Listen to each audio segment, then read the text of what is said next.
కృష్ణా జిల్లా మచిలీపట్నంలో నిర్వహించిన స్వచ్ఛాంధ్ర స్వర్ణాంధ్ర కార్యక్రమంలో మంత్రి కొల్లు రవీంద్ర పాల్గొన్నారు. ప్లాస్టిక్ రహిత రాష్ట్రంగా ఆంధ్రప్రదేశ్ను తీర్చిదిద్దేందుకు ముఖ్యమంత్రి చంద్రబాబు నాయుడు కట్టుబడి ఉన్నారని మంత్రి తెలిపారు. మచిలీపట్నం రైతు బజార్ ప్రాంగణంలో నిర్వహించిన కార్యక్రమంలో ఆర్టీసీ చైర్మన్ కొనకల్ల నారాయణరావు, అధికారులు, ప్రజాప్రతినిధులతో కలిసి పాల్గొన్న మంత్రి రైతు బజార్ను పరిశీలించి రైతులతో మాట్లాడారు. కార్యక్రమాన్ని మొక్కుబడిగా కాకుండా పక్కా ప్రణాళికతో నిర్వహించాలని అధికారులకు మంత్రి సూచించారు. ప్రతి నెల 3వ శనివారం గ్రామ వార్డు సచివాలయాల వారీగా తప్పనిసరిగా నిర్వహించాలని ఆదేశించారు. ప్లాస్టిక్ వాడకం వల్ల కలిగే నష్టాలపై ప్రజల్లో అవగాహన పెంచాలని మంత్రి కొల్లు రవీంద్ర తెలిపారు. ఆంధ్రప్రదేశ్ రాష్ట్ర ప్రభుత్వం గౌరవ ముఖ్యమంత్రి వర్యులు చంద్రబాబు నాయుడు గారు అత్యంత ప్రతిష్టాత్మకంగా ప్రతి ఒక్కరూ కూడా పరిశుభ్రతని పాటించాలి. అందులో భాగంగా ప్రతి నెల 3వ శనివారాన్ని స్వచ్ఛాంధ్ర స్వర్ణాంధ్ర కింద ప్రతి ఒక్కరూ కూడా పాల్గొనాలనేది ముఖ్యమంత్రి గారు ఇచ్చినటువంటి పిలుపు. దాని మీద రాష్ట్ర వ్యాప్తంగా కూడా అన్ని ప్రాంతాల్లో పెద్ద ఎత్తున మరి అధికారులు కానీ, స్వచ్ఛంద సంస్థలు కానీ, ప్రజాప్రతినిధులు కానీ, అలాగే అక్కడ ఉన్నటువంటి యువత కానీ, విద్యార్థులు కానీ పాల్గొనడం జరుగుతుంది. మరి ప్రతి నెల ఒక కాన్సెప్ట్తో మనం ముందుకెళ్తున్నాం.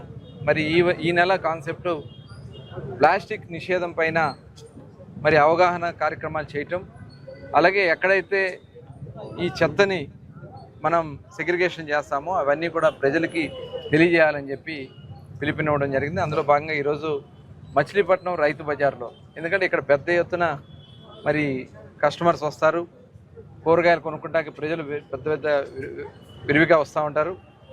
వచ్చినప్పుడు ప్లాస్టిక్ ఎక్కువగా ఈ కాయగూరలు తీసుకెళ్ళడానికి ఉపయోగిస్తారు.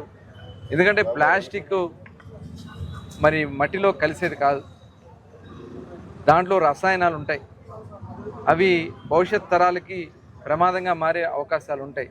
కాబట్టి ఆ ప్లాస్టిక్ వ్యర్థ పదార్థాలని ఏ రకంగా మనం కలెక్ట్ చేయాలి, వాటిని ఏ రకంగా ఎక్కడికి మనం దాన్ని పంపించాలనేది అవగాహన కలిగించడమే ఈరోజు ఈ కార్యక్రమం యొక్క ముఖ్య ఉద్దేశం. మరి ఎందుకంటే గౌరవం ముఖ్యమంత్రి గారు దాదాపు 30 సంవత్సరాల క్రితమే క్లీన్ అండ్ గ్రీన్ అనే కార్యక్రమాన్ని తీసుకోవడం, ప్రపంచానికే ఆ రోజున ఆదర్శంగా ఆంధ్ర రాష్ట్రాన్ని చేయడం జరిగింది. మరి దానికి చెట్లు నాటి కానీ ఇవన్నీ కూడా పెద్ద ఎత్తున చేశాం. ఉష్ణోగ్రతలు ఇవాళ పెరుగుతున్న ఉష్ణోగ్రతలు కంట్రోల్ చేయాలి, కానీ కొంత నిర్లక్ష్యం అవుతా ఉంది. తిరిగి మనం అందరం కూడా మళ్ళీ ఈ స్వచ్ఛాంధ్ర స్వర్ణాంధ్ర కార్యక్రమంలో పాల్గొని విద్యార్థులు, యువతను కూడా భాగస్వామ్యం చేయాల్సినటువంటి అవసరం ఉంది. ప్రతి నెల ఒకరోజు మనం ఈ కార్యక్రమానికి ఉపయోగించాల్సినటువంటి అవసరం ఉంది.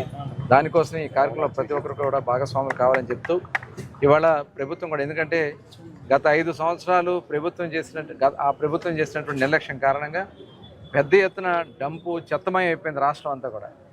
గౌరవ ముఖ్యమంత్రి గారు అక్టోబర్ 2 గాంధీ జయంతి రోజు వారు రావడం 2024వ సంవత్సరంలో మచిలీపట్నంలో ఉన్నటువంటి డంపులో దగ్గర 1,00,000 టన్నుల పైనే డంప్ ఉంది. మరి అదంతా కూడా క్లీన్ చేయడానికి మరి దాదాపు 1 సంవత్సరాల కాలం పట్టింది. ఇప్పుడు దగ్గర పూర్తవుతా ఉంది. త్వరలోనే అక్కడ ఒక పార్క్ కూడా చేయడానికి కార్యక్రమాన్ని తీసుకొస్తాం. ఈ రకంగా వచ్చిన డంపును కూడా ఎప్పటికప్పుడు చెత్తని క్లియర్ చేయడం కోసం మచిలీపట్నానికి 2 కాంపాక్టర్స్ ఇవ్వడం కూడా జరిగింది.